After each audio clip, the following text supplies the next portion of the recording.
Hello, everyone, and welcome to the Global Dialogue series at Stanford Global Studies. My name is Jisha Menon, and I am the Fisher Family Director of Stanford Global Studies. Global Dialogues is a new initiative aimed to foster fresh thinking on critical global issues and to develop new approaches to grapple with the complexities of our interconnected and constantly changing world. It aims to bring together a creative and dynamic group of scholars to reflect on the critical issues we're confronted with today. And each quarter, we focus on a different topic, and we've organized these topics under three large themes: crises, connections, and concepts. Before we get started, I'd like to thank our Global Dialogues team: Christine Jiong, Stephanie Pitskiewicz, Simrat Mathru, Kristen Hara, and Kate Kuhns for putting this series together. Today's event, which is centered around concepts, and today's concept that we'd like to explore is human rights. What is its promise, and also what are the limits of this concept? I'd like to introduce our moderator for this event, my colleague in the Department of French and Italian, Professor Dan Edelstein, who is the William H. Bonsall Professor of French and, by courtesy, Professor of History and Political Science at Stanford University.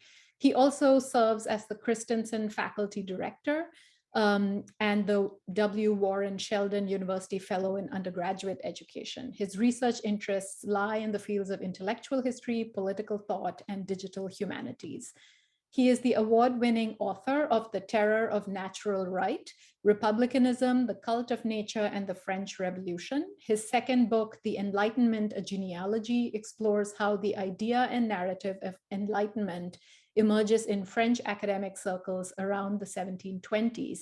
His most recent book, On the Spirit of Rights, turns to the end of the 18th century to consider how politicians in America and France were invoking the natural rights of man to wrest sovereignty away from kings to lay down universal basic entitlements. This book is a sweeping tour through centuries of European intellectual history and an essential guide to our ways of thinking about human rights today.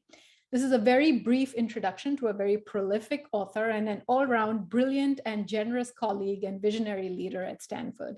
Please find a longer introduction to Dan's many accomplishments in the link that we'll post in the chat function. Dan, thank you for agreeing to moderate this discussion, and I'll turn things over to you now. Thanks so much, Jisha.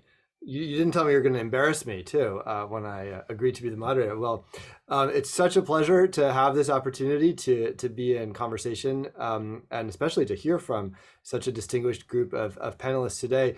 Before I proceed with introductions, I just want to flag what I think is why it's so exciting to have this conversation at this particular moment, because I think we're really at a particular juncture in the scholarship on human rights. And I'll just flag three ways that I see this moment as being particularly unusual and interesting, and these are also in some way kind of anticipating the papers that we're about to hear. The first is the way in which actual sort of the legal work of human rights practices seems to be being brought increasingly into conversation with more theoretical accounts of human rights. And it sort of feels to me like when I started working in this field, maybe about a decade ago, that these were really separate areas of scholarship. There were the people who studied how human rights might have these regional variations in various tribunals around the world, but they really weren't in dialogue with the more theoretical and historical scholars who are thinking about human rights from that distinction. And I think what we'll see and hear today is how that divide is really closing. Secondly, one of the really exciting features of scholarship on human rights today is the increased interest in non-Western histories of the concepts themselves. Up until recently, the more historical, genealogical approach to human rights was pretty much the preserve of Western European intellectuals. I too have sinned in this regard, and I think what we're finding is just like there's that the very concept of rights is not a Western preserve, and that it's the words, the histories in coming from other traditions can really in some cases have fascinating connections and similarities with how the rights language has worked in Europe, but also function differently and continue to function differently in practice. And then finally, it seems like maybe we're also at a moment where the sort of trend of criticizing human rights as the solution to all problems has in turn sort of generated its own criticism of like, well, like where does this leave us once we have done this critical work? What are our next steps? So we really couldn't have had a better group of panelists to talk about these topics, and I had nothing to do with it. So congratulations to Jisha and her team for giving us this great opportunity today. So we'll get started right away. I'll introduce each speaker in turn, and then if you have a question for any of the speakers, feel free to use the Q&A function, which is at the bottom of your Zoom window on the right-hand side. Unfortunately, the chat won't work for asking questions, but we'll be monitoring the Q&A. And at the end, after we've heard from all three panelists and had a little bit of intra-panelist discussion, then I'll be moderating the questions that appear in the Q&A box. So, but you can put the questions in there at any point. So our first speaker today is Sumi Madhok. She is a professor of political theory and gender studies in the Department of Gender Studies at the London School of Economics, LSE. She's the author and editor of numerous books, from Rethinking Agency, Developmentalism, Gender and Rights, which came out in 2013, to most recently Vernacular Rights Cultures, the Politics of Origins, Human Rights, and Gendered Struggles for Justice, which appeared just last year with Cambridge. And the title of her paper or her presentation today is on rights politics in most of the world. So, Sumi. Thank you very much, Dan, for the kind introduction, and also to Jisha for the kind invitation. I'm delighted to be here this afternoon, not least for the reasons that Dan has spelt out in his in his introduction to the session today. And as I read through the very tough, important, and ambitious memo you sent to us, Jisha, I got a very strong sense of you urgently telling us, okay, so we know that there are all of these sophisticated critiques of global human rights, but the question is, where do we go from here?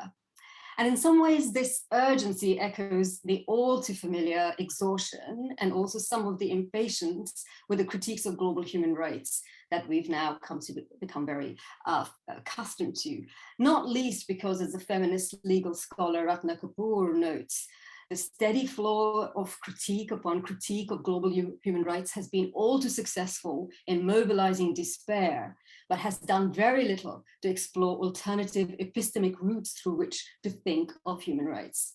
Now, I want to make very clear right at the very beginning that I consider critique as vital. Critiques demystify the workings of power to show why and how particular operations of power produce the particular effects they do. However, I also strongly feel at the same time that the work of critique must only ever be one part of the story. Critique is still hugely useful and significant, as I was saying earlier, in demystifying the constellations of power, and their entanglements must only be the starting point for the production of new intellectual and conceptual histories, geographies, and epistemologies of rights and human rights from different locations around the globe. Now, in the time I have left this evening, which is my time in Sheffield in the UK, and afternoon your time in Stanford, I want to address two things out of the many which have been outlined in the invitation memo, but I'm only going to look at two things in particular. One of them, or the first among them, is how to progress through critique of global human rights towards new political imaginaries and conceptualizations. And the second one that you outlined, how to shift the epistemic center of human rights scholarship. Very large questions, right? And I've got 11 or 11 and a half minutes. Okay, so then I'm going to make an attempt here. So in my view, and I'm just going to lay out the stall right here, you can only attempt, or one can only attempt to address these two questions by telling different stories of rights and human rights. And I'm going to just do just that. But how do you tell different stories of human rights and of rights politics in most of the world? How to tell these stories or these different stories that are not only ever those of their origins or of the powerful efforts by the powerful, including by nation states, to institutionalize global human rights, or of their unidirectional travel, translation, and vernacularizations into other worlds, or indeed those about the humanitarian and military interventions by global powers. And how to not tell stories of different human rights, where difference is enacted through categorizing difference as cultural, custom, local, or case studies of global human rights talk. And here, of course, I'm alluding to the power of Eurocentric frameworks, which is such that they convert these other places into case studies or into the local, and as devoid of having epistemic authority or as having something to say that matters epistemically. And finally, how to refuse standardly narrated stories of human rights that speak of difference while keeping the epistemic frameworks of global human rights talk intact and impervious to the serious consideration of the difference that historical difference makes to global rights talk. Now, for some years now, I've been insistent to tell a different story of world making around rights and human rights. And I tell a story of vernacular rights cultures. Now, these stories of vernacular rights cultures foreground the struggles for rights and justice by subaltern groups in most of the world. These are stories of critical conceptual vocabularies, subaltern mobilizations, and of conflictual gendered politics of rights. They are stories of struggles for economic redistributive justice, but also for representational justice. And they're stories of conceptual diversity, of oppositional politics of protest against authoritarianism and militarism, and of the political imaginaries that animate subaltern rights politics, but also open up different futures and possibilities for rights and human rights around the globe. Importantly, though, these stories refuse the inordinate preoccupation with the racialized, originary, and binary global human rights talk, or what I call the politics of origins. Now, the politics of origins stipulates that human rights originate, belong, travel from, and operate for the West. This politics of origins, well, there's nothing partisan about this politics of origins. It's shared by not only the celebrators and detractors of human rights, but also by critical and progressive scholarship of human rights. Importantly, the politics of origins organizes the global human rights into a series of binary distinctions, and we are so familiar with them that we don't even bat an eyelid when we come across them. The key ones being West, non-West, universalism versus cultural particularism, Asian values versus Western political and civil human rights, and so on. Now, this politics of origins, of course, is not without consequences. In the hands of authoritarian nation states, it places politically expedient arguments to delegitimize modes of democratic protest and questioning of excessive state power on the basis that human rights are illegitimate, alien, foreign, and therefore have little cultural traction and legitimacy. In critical progressive scholarship on human rights, on the other hand, this originary story shores up the West as the epistemic subject of human rights, although this time via critique, and mainly through displaying willful ignorance and epistemic erasure of rights struggles in most of the world. Now, I want to draw your attention to a specific effect of this politics of origins, which is its pervasive time-space provincialism. And this time's pervasive provincialism goes across historiographical and philosophical human rights scholarship. By time-space provincialism, I simply mean that the epistemic center of human rights intellectual thinking is temporally and geographically located in the West. So even if the timeline of the originary stories of human rights might shift, the location of human rights story remains steadfastly in place, with the result that the geopolitical context of epistemic inquiry remains stationary. Now, the important work that this time-space provincialism does is that it invests epistemic authority in the global north, thereby leading to a lack of theoretical, philosophical, and conceptual attention to rights struggles in the global south. But I want to come back to the question which I started off with, which is how to tell stories of rights politics in most of the world. Now, it also turns out that you simply can't tell these stories of rights politics in most of the world without also engaging seriously with the question of global epistemic justice. By global epistemic justice, I mean to take seriously epistemic interventions from the global south in a way that matter epistemically. By epistemic justice, I also mean to critique the hardwired colonial unknowing and methodological insularity within the scholarship, in both politics of global justice and rights on the one hand, but also the methodological nationalism when people do start talking about world making in the global south. Now, key to global epistemic justice are questions of epistemic presence and epistemic accounting. In other words, it is the appearance of rights politics in most of the world as an epistemic presence, which is crucial for shifting the epistemic center of knowledge production on global human rights. But you might ask me at this point, how to insist on this epistemic presence of rights politics in most of the world? An important way to do this is to insist on producing conceptual descriptions of the languages of rights and human rights deployed across the globe that attend to the critical vocabularies, political activisms, and different philosophical perspectives which animates this rights politics around the globe. So I've been tracking rights politics by subaltern groups, especially within large citizen mobilizations for rights in South Asia for the best part of 2 decades now. And in order to give an epistemic accounting of this politics of rights, I've had to both devise a theoretical framework for their study, which I call vernacular rights cultures, as well as a methodological device to study them, which I call a feminist historical ontology, and I shall not be talking about feminist historical ontology today. The lens of vernacular rights cultures allows the curation, assembly, documentation of different registers, imaginaries, and possibilities of and for rights encounters and politics in the world. These different registers interrupt state-centric, but also well-rehearsed originary stories of temporality, global institutional histories, and abstract subjectivities, which are the staple of global human rights discourse, to generate historically specific discourses of rights, replete with their own languages of claim-making, subjectification, and world-making. The vernacular in vernacular rights cultures is, of course, an epistemic positioning, a very deliberate one, because it flags an epistemic relation, an epistemic position in relation to the hegemonic global human rights discourse. But it also crucially flags the different literal and conceptual languages of rights deployed by subaltern groups across the globe. So to give an example here, in my recent book, I developed a conceptual account of the principal word signifying a right in South Asia, which is haq. Now, the word haq is hardly confined to South Asia alone, of course, as many of you here know.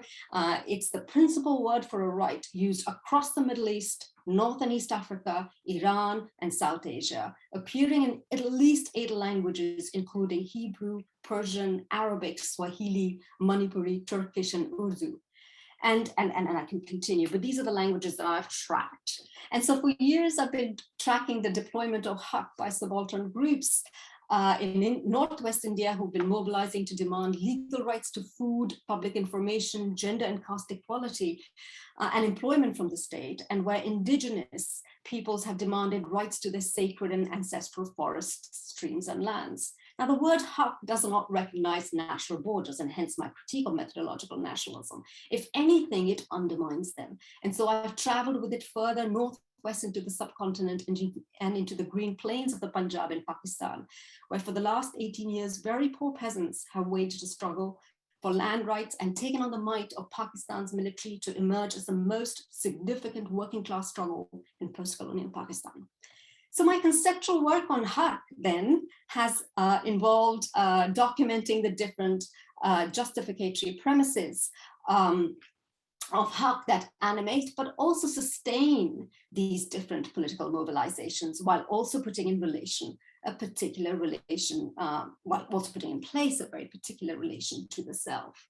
These justificatory premises at times intersect with liberal democratic theorizing on rights and human rights, but also turn away towards a radically different direction.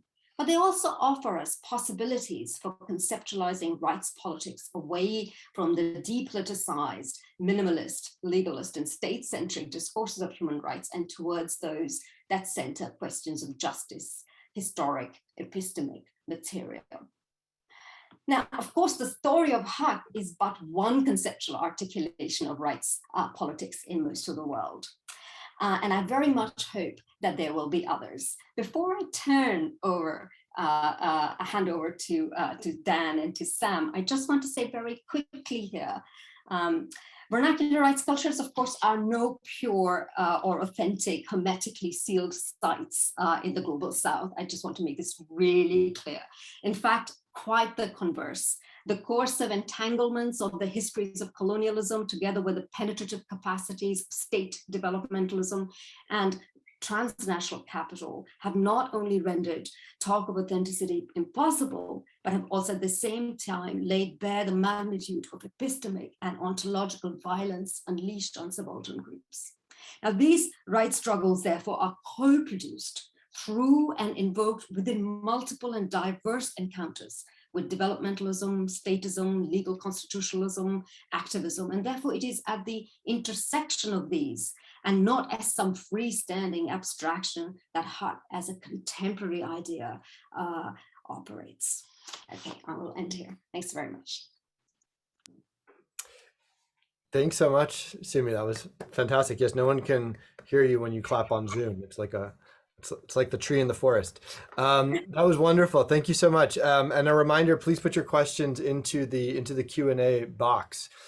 So next up, we will be hearing from Samuel Moyn, the Henry R. Luce Professor of Jurisprudence at the Yale Law School and also a professor of history at Yale. He is the author of many books on human rights, beginning with The Last Utopia, Human Rights in History, which came out in 2010 and was once described as the book that launched 10,000 dissertations. He had many subsequent books on human rights, and the sort of the end of this quadrilogy maybe was Not Enough, Human Rights in an Unequal World, tetralogy, which came out in 2018. And since then, he has valiantly tried to get out of the human rights business, but every time he thinks he's out, we pull him back in. But I will note that his latest book is on a slightly different topic, Humane, How the United States Abandoned Peace and Reinvented War, that came out with Verso last year. And the title of his talk today is Assessing International Human Rights. Sam, great to have you with us. Oh, thank you, Dan, and thanks to Jisha. I'm gonna review some of my contentions from earlier work, since even if you're dragged out of retirement, you may not be able to come up with much new to say. So I'm gonna try to address not the concept of human rights, but the politics of human rights. Even if the concept is very old, very widespread, we can look for certain forms of politics in various places which follow from it, and I'm interested in those forms of politics. But I want to note before proceeding that, of course, there are all kinds of politics, not just rights politics. Most politics to date, as I would understand world history, so politics everywhere, has been about whom to subordinate and how much and in what ways. But it's really crucial, at least from my perspective, to note that there have been lots of ways of envisioning and enacting emancipation, again, everywhere. And rights have just been one way. And then it's also true, if we're interested in something we have called for a while international politics, it can also have different forms. I'm just going to restrict my comments from here on out to international human rights politics. And I'm happy to continue debating this, but I consider that a pretty new thing in world history. And I've dedicated a little bit of writing to try to understand the specificity of this novelty. What I take to define this form of politics, international human rights, is first a kind of threshold claim that there are individual moral entitlements eventually elevated into international legal standards, which bind all states in their relation to their citizens, and even perhaps in relation to citizens of other states. And then there's mobilization, pressure, moral or legal, put on states to conform to these standards.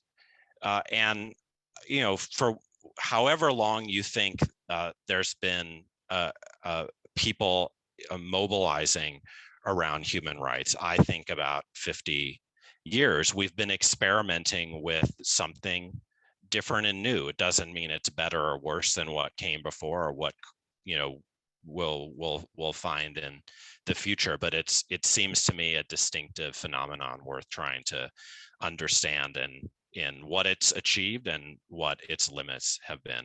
And so I basically want to kind of itemize what I think they've done and haven't done.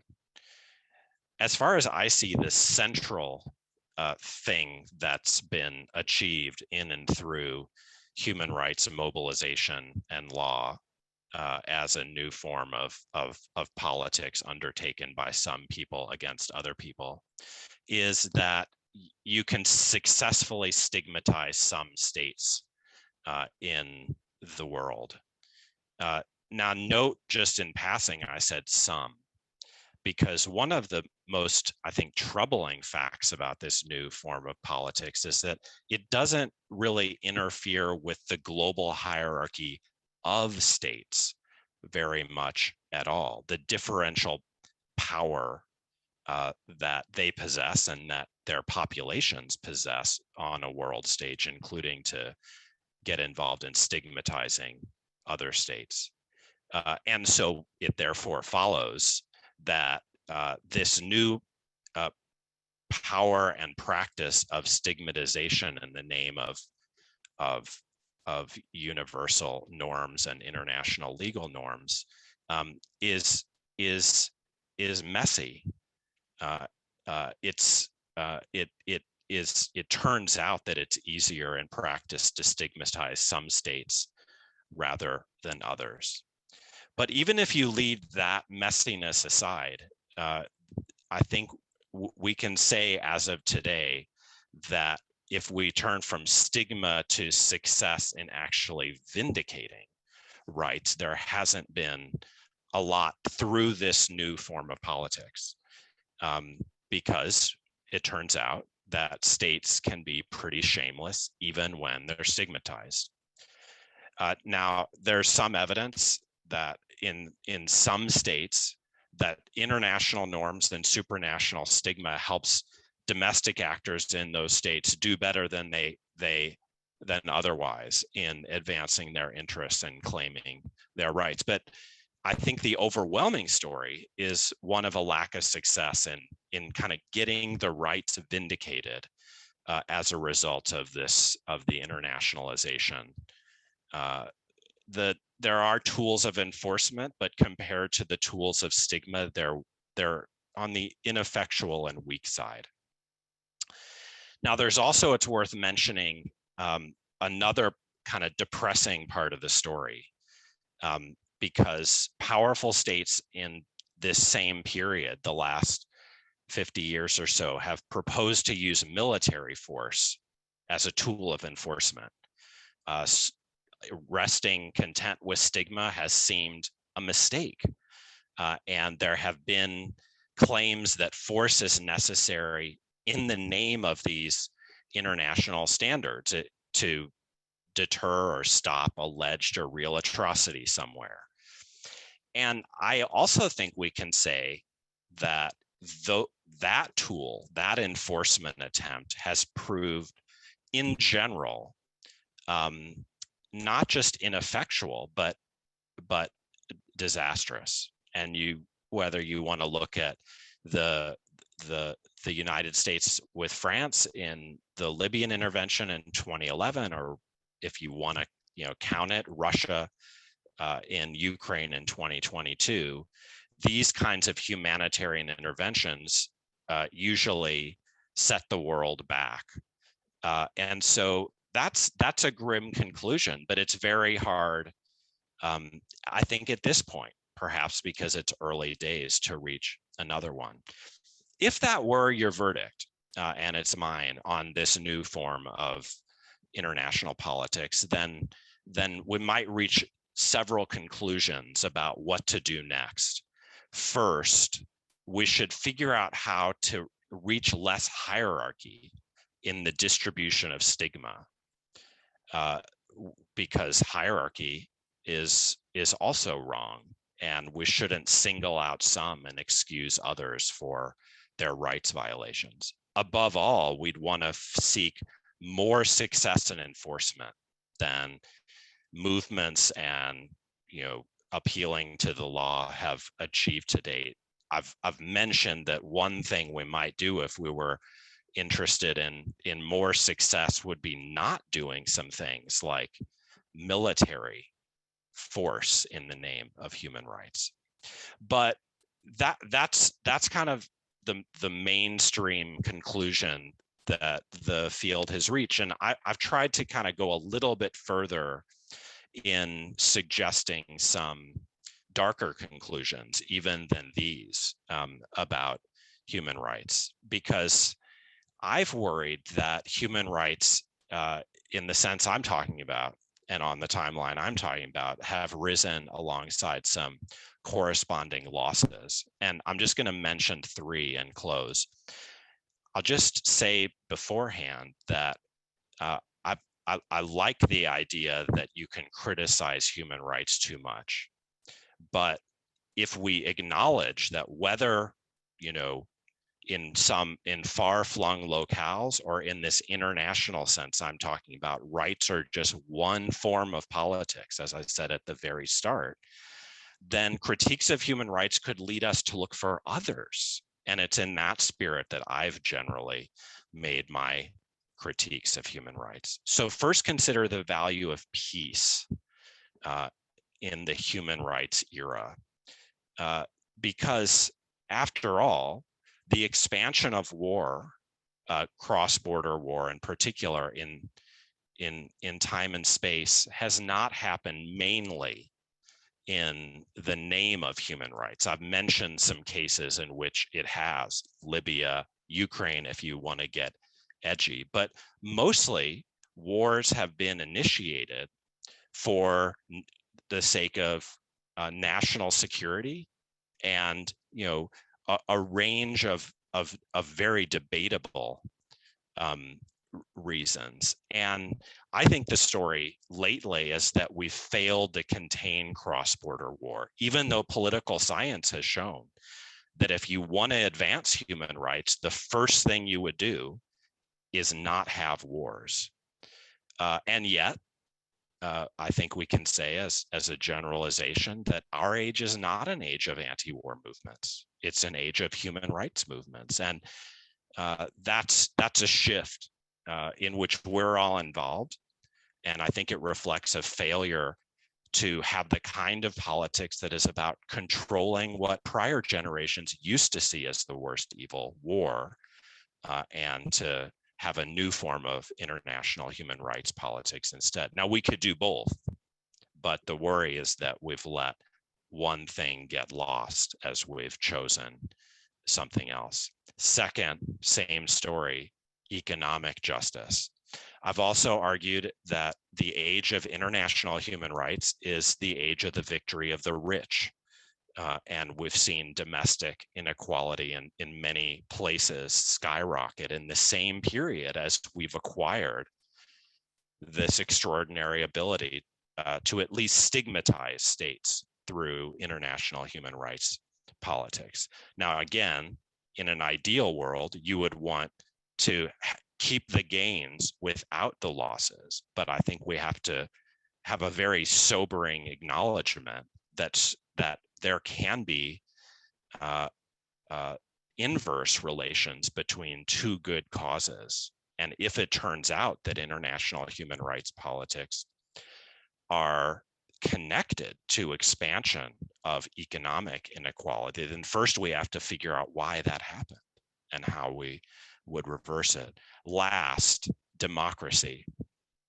Now, we can debate whether this loss or marginalization is contingent or necessary, but human rights politics, in the sense I'm talking about, again, international, tend to be associated with law, with lawyering, and therefore very commonly with judicial forms of seeking enforcement, however ineffectual.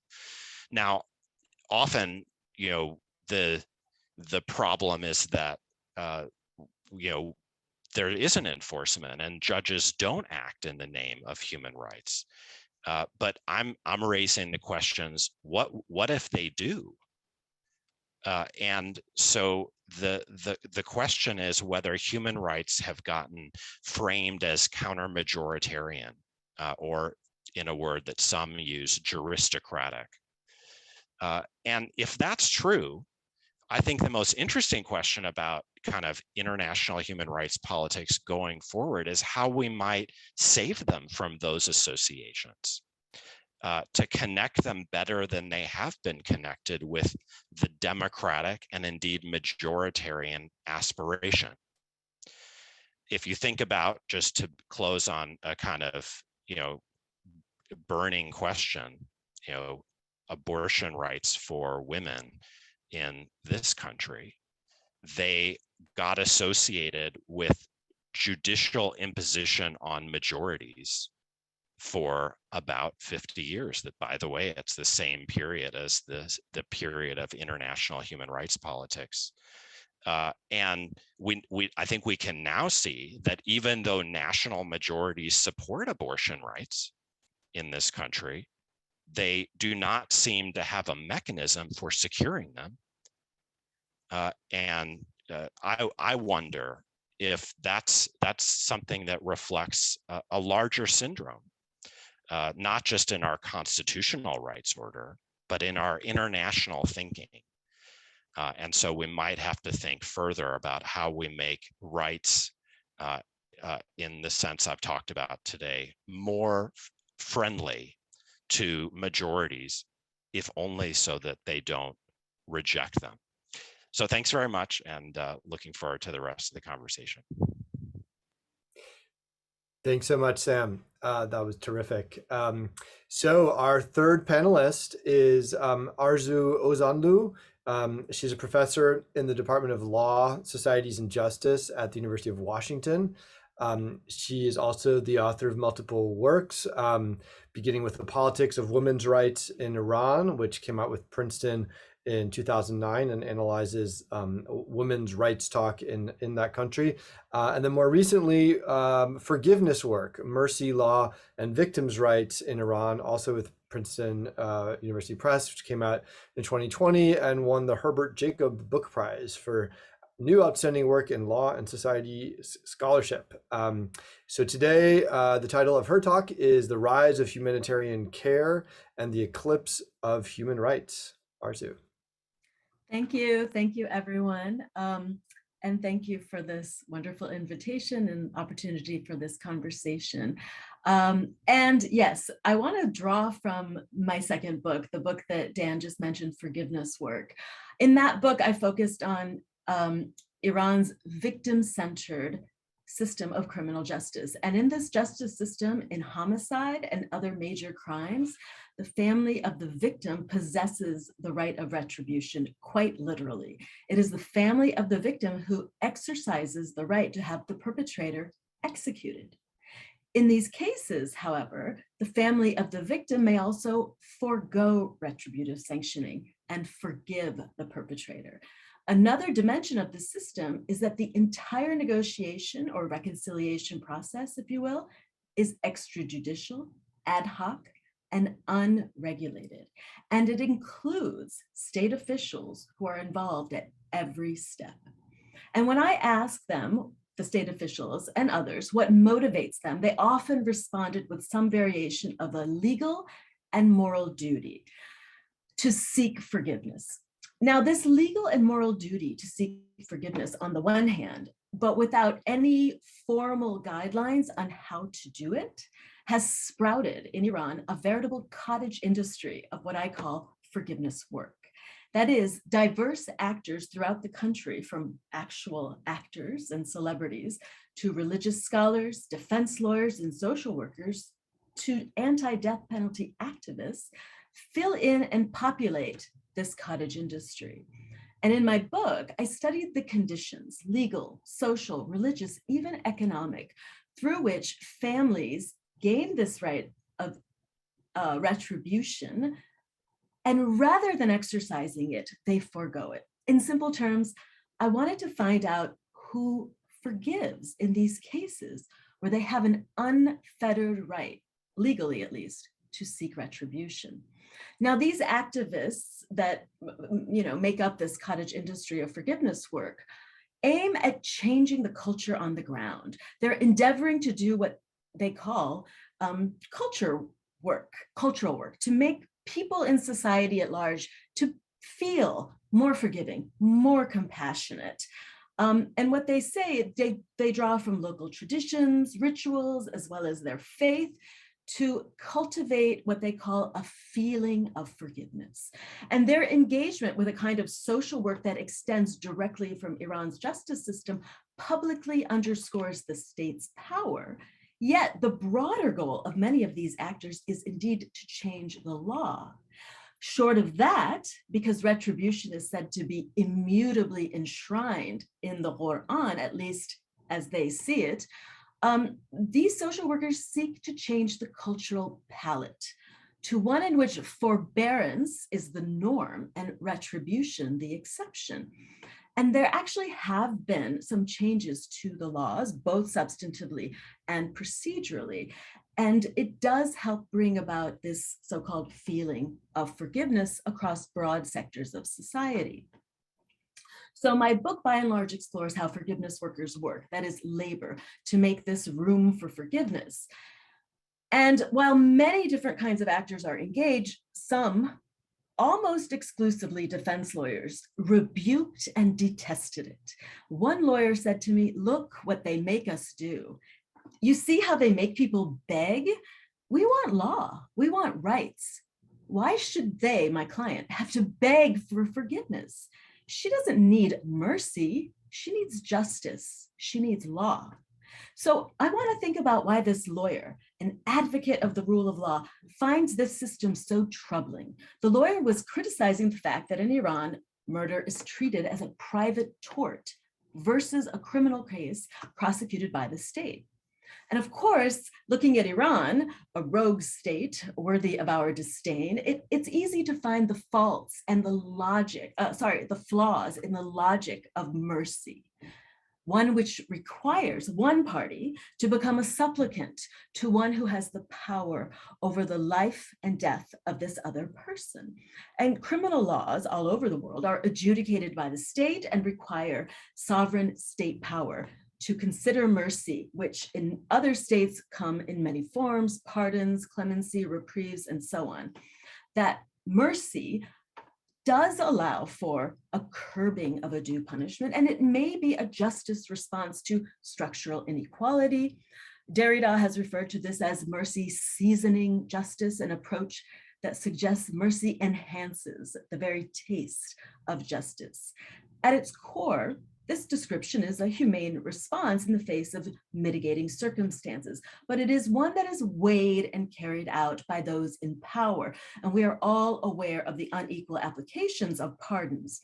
And in most jurisdictions, it is a state official who makes this determination that the person who caused the harm deserves this lessening of a due punishment. Mercy is all of those things.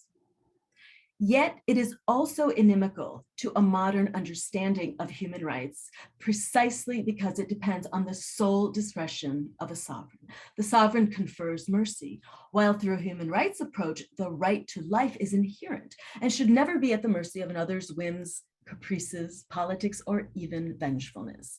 And socio-legal scholars, anthropologists have written critically about this idea that the cleaving of murder from a tort or private action to make it a state prosecution is a defining moment for modernity, the modern state and modern law, where the state takes the reins of determining who lives and who dies as this defining modern sovereign power. In the modern state calculus of deciding who lives and who dies, we continue to see, though, the prevalence of the pardon power. And of course, we know that human rights organizations and human rights defense lawyers in Iran have roundly criticized the Iranian system, especially in the context of, what is due a human simply because he or she or they are dignified, they have a right to life. Now, I can take this talk in many directions, but here I have an opportunity to go in a different direction. And I want to say something about this logic, this enduring logic of mercy, as I call it, it's easy to see how this logic is troubling from a human rights standpoint. These appeals to compassion are, at best, drawing from a logic of mercy, and they're based on the power of benevolence as opposed to equality. They rely on and re-entrench social, class, race, and gender hierarchies rather than egalitarianism.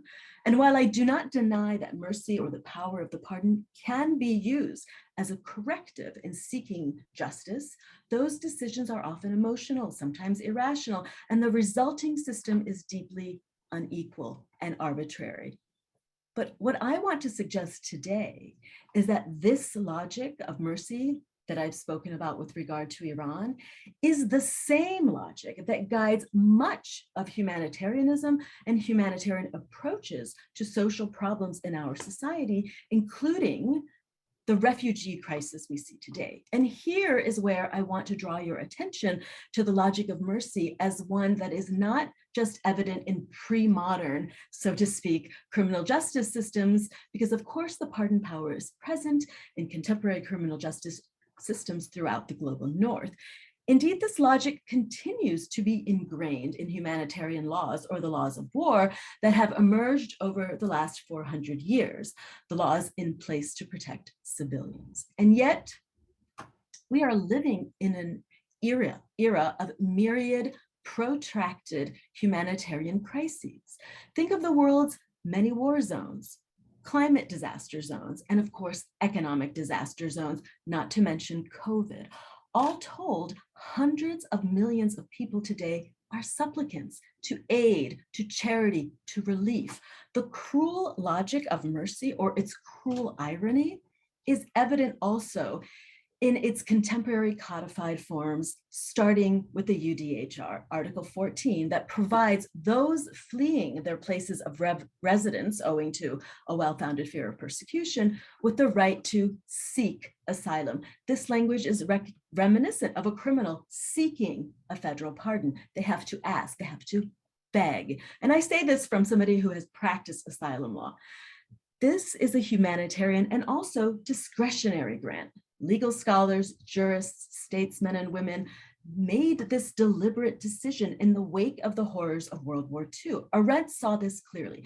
With the rise of the nation state and with the greater affinities for imagined homogenous communities, rights claims of individuals who fell outside of the state's normative constitution, and that's an intentional double entendre, would be cast aside and left to the mercy of those states. As we all know, we are currently seeing the worst refugee crisis since World War II. And this is an interesting correlation because our refugee laws derive from this crisis in World War II. And the 1951 Convention with the 67 Protocol, they're the primary legal guides that nation states use to approach asylum seekers who reach their borders. And there is no right to asylum, like I said, only the right to seek it, but only once refugees even reach borders or specific zones for processing them into borders, which we all see are opportunities or possibilities increasingly diminishing, constrained by the very states themselves. Refugees must ask the sovereign for asylum, often as a supplicant, and the more supplicating, the better for the success of their cases. These are people who have committed no crime. The 1951 Convention and the entire international system for refugee protection emerged to protect European refugees from World War II, and this raced legacy of the system is still intact in important ways. And of course, this is evident in seeing the treatment of refugees from the global South, to whom these treaties arguably were never intended to apply. The overall refugee relief system is not a system based on the inherent dignity of the human, is intended as temporary and discretionary humanitarian aid by a conglomeration of sovereigns with the ultimate, that possess the ultimate grant of asylum and can accord it at their discretion, according to their laws. And the claims of the suffering are often denuded of politics in order to trade on the compassion of those with power.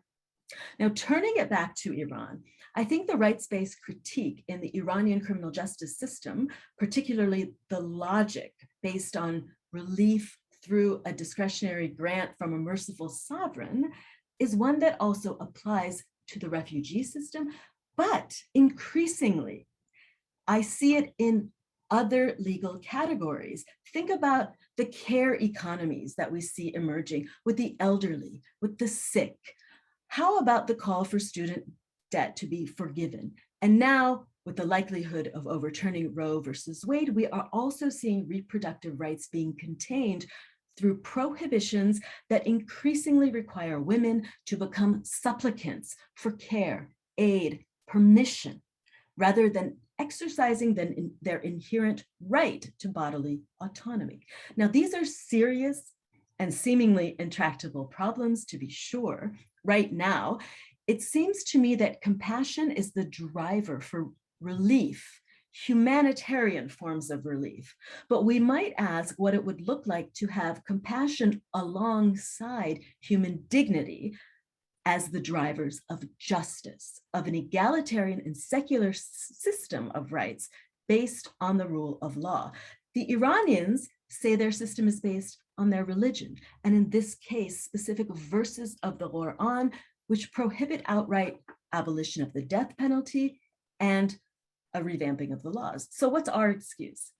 How could we start to rethink refugee rights, given the contemporary political conditions, taking into account the conditions that have fostered the refugee crisis, perhaps even considering that there should be a responsibility by countries that invade, even or especially if they do so on purported humanitarian grounds. To be clear, and I'm almost done here, law and politics have always been co-constitutive. For this issue with regard to human rights, Mazauer made it clear in his article, The Strange Triumph of the UDHR, in which he argued that the individuated nature of the claims alongside of unenforceability was always intended as a political compromise to give some features of rights claims to individuals as opposed to presenting minority populations with group rights. Indeed, as Mazauer shows, judicialization was never the intent of the UDHR. What it was, however, was a means of strengthening the sovereignty of new post-World War II nation states that emerged after the wars. Similarly, as many here are no doubt aware, the humanitarian laws that undergird much of the activities around the suffering of distant others are born of law, the laws of war. Their intent has always been to provide a temporary relief. This, I suggest, is the discontent of a system based on humanitarian care. It's not just a way to make war more humane, as Sam Moyn has pointed out. It's more than that. Drawing from Agamben, if the camp, the detention camp, the concentration camp, the refugee camp, is the biopolitical nomos of our time, that is the paradigmatic legal moment, then humanitarianism, I argue, is our zeitgeist, our very way of life. Charity, mercy, pardon, relief, aid, benevolence have all become very powerful signifiers of life and life-giving today. And as such, they are slowly undermining rights claims, exactly as the Iranian lawyer put it to me. So the logic of mercy is always already tied to much of the presumptive international laws that aim to protect groups, even those in the name of human rights. And this is not by accident. International criminal laws and laws of war are themselves derived from domestic criminal laws. Far from being based on democratic principles and the rights of individuals through inherent personhood, humanitarian logics take as their very source the often faith-based foundation of mercy or some version of it. And this is the contradictory logic of espousing human rights through humanitarian care. The latter are always based on benevolence. And while they can be used for good deeds, they are also arbitrary, discretionary, and of course, unequal. Human rights call for exactly the opposite. And this is how humanitarianism comes to eclipse human rights. For as long as humanitarian care is our zeitgeist, or the lens through which we make sense of and address persistent social and global problems, the inequalities will persist and even be exacerbated. Thank you. And now I pass it on to Dan, and I look forward to this conversation. Thanks so much, Arzu. This is terrific. It feels like the discussion could probably now just happen naturally among the panelists. So if any of the panelists do want to jump in with a question for each other, please feel free to do so. Maybe I'll just start by trying to put some of these wonderful papers in more explicitly in conversation with one another. And I mean, gosh, there's so many nice ways in which they interact. Maybe I'll start with Arzu and Sumi, and I'd just like to hear what you would sort of how you would respond to each other, because it seemed like Sumi, your emphasis on vernacular rights cultures is very much about coming up with a multiplicity of rights and of just, as you put it, epistemic justice, but it seems like Arzu's paper kind of starts in that direction, but then sort of takes us back to seeing that maybe there's like just certain structures of like how power gets applied to law that you're going to find everywhere, in slightly different variations, but there's a certain universalism to the point that Arzu was making about like how mercy works. It's always going to be a powerful person who has the right to grant mercy. And so I'm just wondering how, Sumi, you would respond to this. Like, is this is an example of a vernacular rights culture? And then similarly, Arzu, how you might think about that. Go ahead, Sumi. Wow. Okay. That's very tough of you to ask, Dan. That question. I'm first of all, can I say thank you, Sam, and thank you, Arzu, for such such thoughtful and presentations and talks. And I'm still processing all the things that you've been saying, and I'm making lots and lots of notes.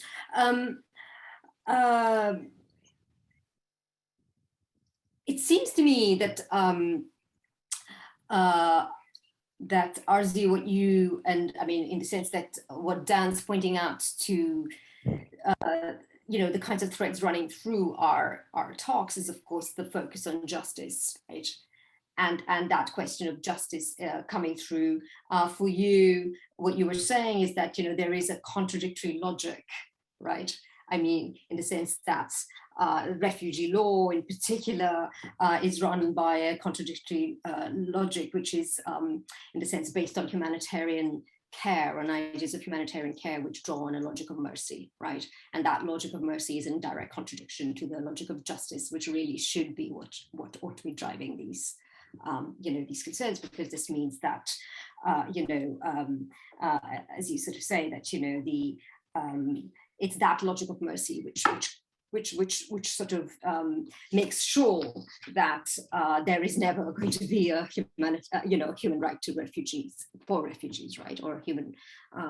And so I take all of that, and but I'm not. I mean, I certainly think that all of these are very particularist logics. Yes, I mean, I would certainly say that, Dan, in the sense that if you were sort of saying, well, is the kind of logic of mercy, which Arzu is sort of saying, well, it comes from very particular kinds of sources, right? So the intellectual resources for this kind of logic in terms of Iran is coming from a particular religious logic and so on and so forth. And then how does that interact with, say, a universalist declaration or a universal declaration of human rights, right? So where it's coming from a very particular intellectual resource. And I think all intellectual resources in that case are particularist in some ways, right? There is a very particular kind of claim to universalism, but of course, they are very particularist.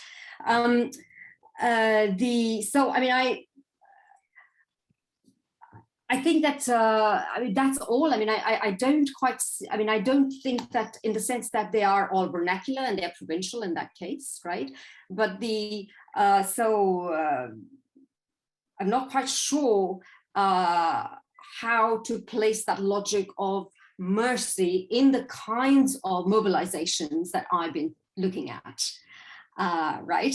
And I don't think that that logic of mercy and compassion is quite the language with which the people who are articulating the language of haq in demanding very particular kinds of entitlements from the state are actually using. In fact, what they're doing is they're using, in some ways, the logic of legal constitutionalism, for instance, in some cases, to demand to hold the nation state accountable, right, for the rights which have been set out in the constitutions. And in cases, and in a lot of the cases where those rights haven't been set out, and I think that's where the vernacular is really interesting, is that it's kind of dipping into various other kinds of resources, various other kinds of intellectual resources, cosmological, religious, moral, and so on, in order to derive an intellectual basis, right, and a political basis for a rights claim which doesn't exist, right, as a legal right. So I think that's the distinction. I don't think that the logic of mercy quite falls into that, because it's actually a claim made to nation state, made against the nation state to hold it accountable, and not on the basis of mercy, but on the basis of justice, and on the basis of the fact of lack of accountability. So it's a kind of a very different sort of grounding, if you see what I mean. Yeah, Arzu, would you like to? Yeah, I mean, I don't think we disagree. My first book, I looked at the politics of women's rights, and I think in Iran, it's a very politicized notion, precisely because the state wants to step in and tell the activists or whomever, even these defense lawyers, that they're being co-opted by Western values and whatnot.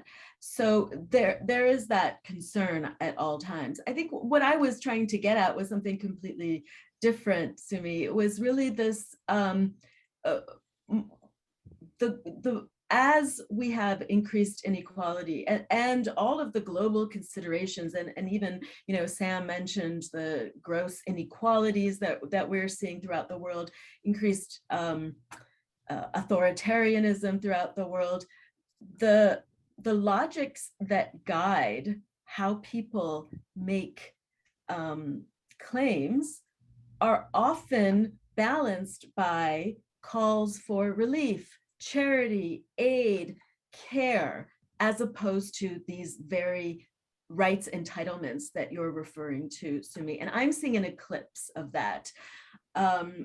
So just one example, I went yesterday or 2 days ago, I went to a yoga class, and there was this group collecting money for anti-Asian violence because of the gun violence.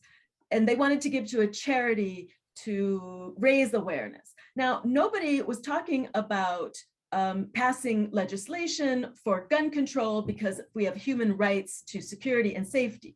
What they were talking about was how we can sort of raise funds to recognize some, care, sense of compassion for these victims. And I think that is really the crucial struggle. Yeah, thanks a lot. Sam, do you want to jump in on this point, or should I throw another question your way? Let's do the latter, just because we've got so little time left anyway. So I want actually to put you in dialogue with Arzu, because she mentioned dignity, and I'm sort of wondering if in how you would respond to sort of what's happened to dignity in the last 50 years, right? It seemed like, and I guess the question is sort of, do you see the last 50 years as being in some way a move away from, the founding spirit of 48 and like the central role accorded to human dignity in the UDHR?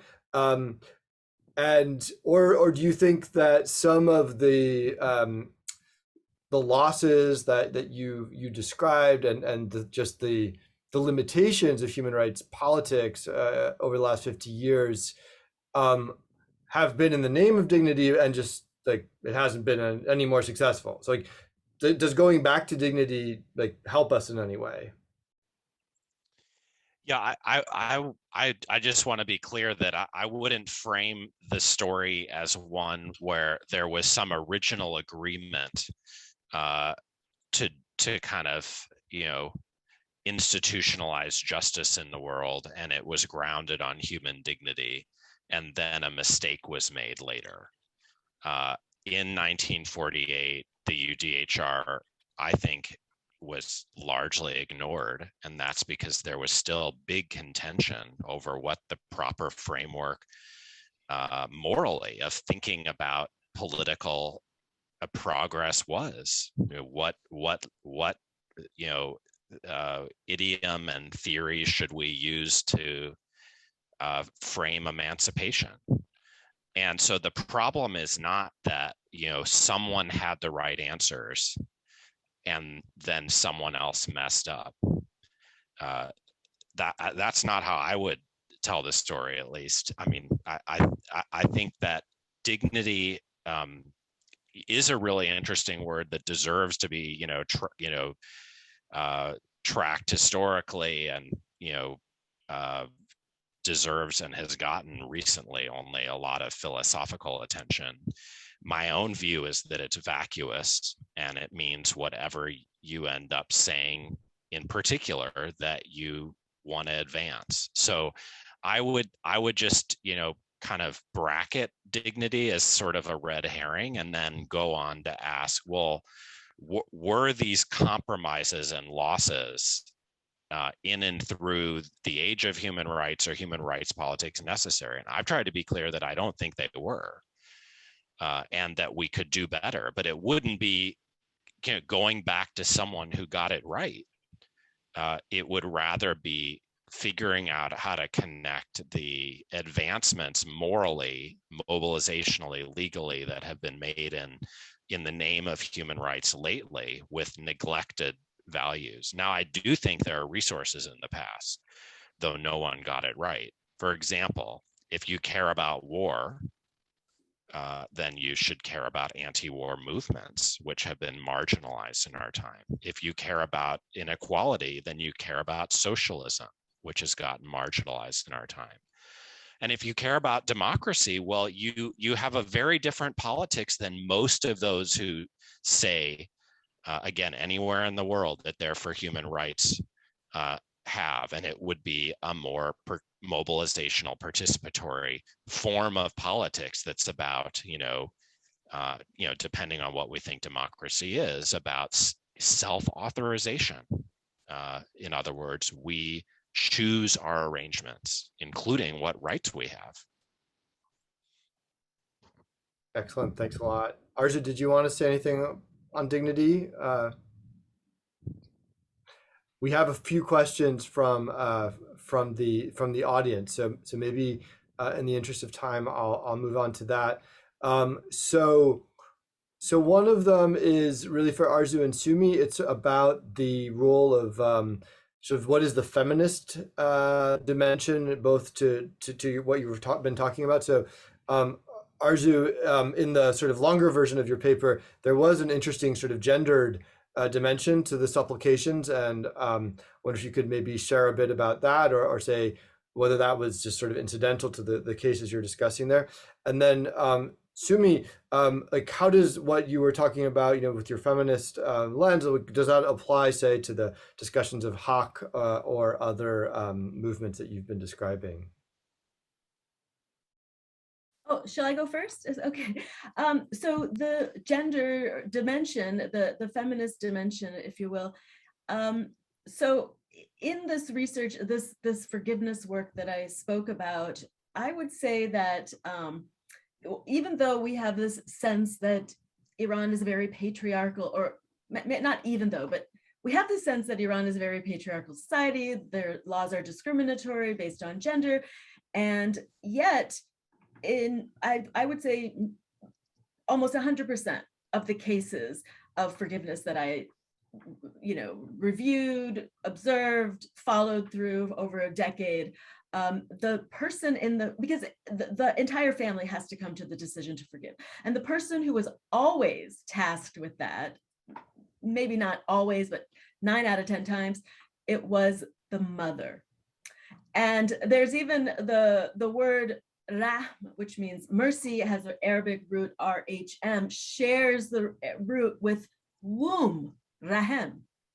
So it was invariable that it was the women who had to be the deciders. And it was also often the case that their family members said to them, well, it's because you bore the child that has now been deceased, you should decide what to do. And at the same time, a lot of these forgiveness workers themselves were women. And so a lot of these complications came through dialogue and discussion between women trying to make a decision about what to do in these contexts. So when I asked the question, how does it feel to have to make this decision in American jurisdictions? There's no such thing. And they said it was terrible. They didn't want to be burdened with such a decision. So it's an interesting way in which, again, culturally, maybe not legally per se, this decision falls on women, but there are lots of gendered affinities that go on in these regards, I guess. I don't know if that really answers the question, but I want to give some time for others. So please go ahead. Thanks a lot. Sumi. Okay, so vernacular rights cultures, like all phenomena, are gendered, right? So that's my, all phenomena across the world are gendered, and vernacular rights cultures are gendered too. And because of the kinds of focus that vernacular rights cultures places on doing conceptual work, right, around the kinds of politics and meaning making around rights politics, the world making, the subjectification that rights discourse is set off, and the subjects of rights that are made as a result of that rights politics are gendered subjects. They are subjects in the vernacular, but they are also gendered subjects, right? And so even though, I'm talking about haq, but haq is not a horizontal term by any means, right? It's in fact, it's actually all, it's a masculinist term. It's used by upper castes, mostly upper caste people mostly, and even though it's seized by subjects, right, by folks who were never meant to be the subjects of rights, right, and that's why it's kind of very interesting, because it's seized and made to use by kind of Dalit, Adivasi, women in particular, and even though it shifts, as I was sort of saying, the normative horizons of rights talk, but these normative horizons are deeply gendered, marked by intersectional inequalities right across, and that's why the question of economic justice is so important here, right? And what you were saying, Sam, that the fact that that why is it that human rights in some it's quite striking, isn't it, that the age of human rights is also the age of the most aggressive forms of economic inequality that we've ever seen, right? So in that sense, it's the case, and that's why the question of economic justice is so important. But these this economic injustice is very much demanded by these gendered subjects. So just one more thing, what I want to say, actually two more things very quickly. One is that in all the mobilizations, it gives you an indication, all the mobilizations that I've been tracking now for, like I said, for nearly 2 decades, I have not come across even one instance where the gender question had not to be begged separately, right? In addition to, say, the right to food, in addition to, various other kinds of rights that are being demanded, and then plus, oh yes, we should also demand that because that was made as a separate demand. So it's quite telling that there's something maybe about the normative kind of, the normative sort of possibilities or limitations of haq, that gender question is simply never begged. Simply has to be begged separately. And the other thing, of course, is the methodological, the methodological sort of thing, the device that I've had to come up with in order to study these vernacular rights cultures. I call them feminist. I've called feminist historical ontology, primarily it's drawing from the philosopher Ian Hacking's work on historical ontologies to see how concepts come into being in various places, the kinds of people they make up and so on. But it's also feminist because it's very attuned to the feminist critical reflexive politics of location. Okay. Great, thanks a lot, Sumi.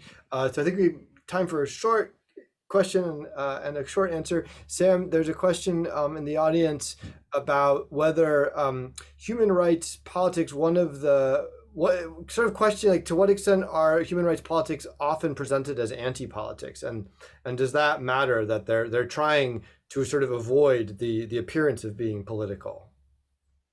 Oh, I think it matters tremendously. It's not an inevitability.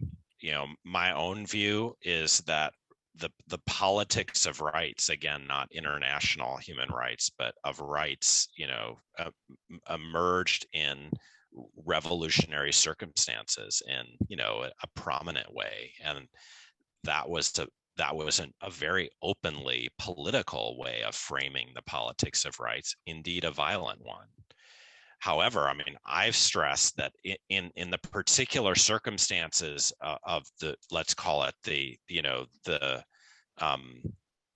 coming to prominence of international human rights, many people facing down totalitarianism behind the Iron Curtain or authoritarianism in various other places said, well, we're not for something else.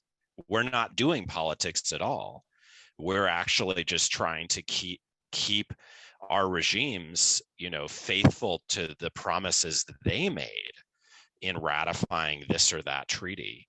Now, of course, anti-politics is a politics, and it was the political goal was to sap legitimacy from these regimes, and in a certain way they were successful. But I do think it's quite crucial that human rights politics have generally taken that form, and the more legal they are, the more you're forced to say, I'm not for anything, I'm for the law. And you know, this can be a powerful strategy, a powerful politics that dares not speak its name, but it can also, you know, have its limits, and it can leave legacies like, what if you win? Then you have to be for something. And you know, take Eastern Europe. What happened there? So it's really been a privilege to be in on the Zoom with these great scholars and thinkers. So I just wanted to close by saying so. It has indeed, and I think we have reached our allotted Zoom time. So let me collectively, in the name of all of our invisible participants, thank you, applaud this wonderful, fascinating panel, and glad we could do things like this in the age of Zoom. So thanks, everyone. Thanks to all of our participants for joining us, and see you next time. Thank you.